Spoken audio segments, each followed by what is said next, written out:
ബാബുച്ചി എന്താ ഇവിടെ പണി? സൗണ്ട് ഒക്കെ കേൾക്കണ്ടല്ലോ.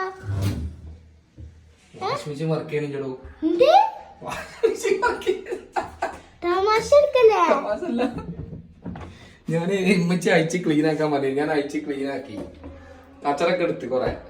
പിന്നെ അത് പിറ്റേ നോക്കുമ്പോ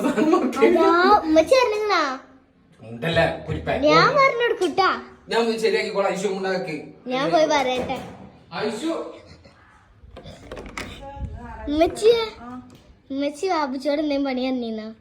വാഷിംഗ് മെഷീന് വാഷിംഗ് മെഷീനിൽ എന്തെങ്കിലും പണി അറിഞ്ഞീന്നാ? വാഷിംഗ് മെഷീൻ ഒന്ന് ക്ലീൻ ആക്കാൻ പറഞ്ഞു. എന്നാ എന്താ കാട്ടി വെച്ചിങ്ങനെ അവിടെ പോയി നോക്ക്. നന്നായിട്ട് ക്ലീൻ ആക്കി അടിപൊളിയാക്കി വെച്ചിങ്ങനെ. അത് തുരുമ്പാക്കിയാ പോയി നോക്ക്. സൂപ്പറാണ്. വിളിക്കട്ടെ. അവിടെ വാഷിംഗ് മെഷീൻ മരുവാനോ നോക്ക്.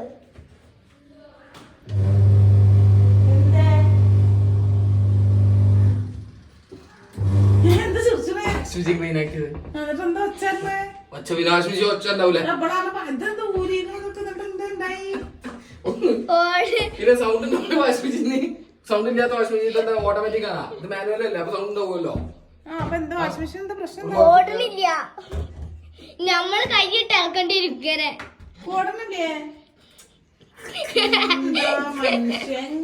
തീരുമാനം ഒരു മാർഗുണ്ട് അവിടെ. ബാഗ്സ് എടുത്തരാ ഇട്ടിട്ട് നേരെ താഴത്തേക്ക് വണ്ടിക്കോ.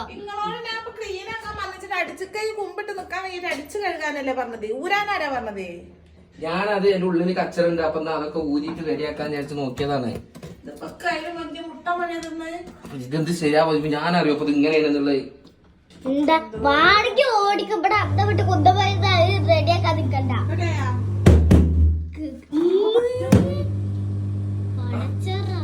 കറങ്ങിയാ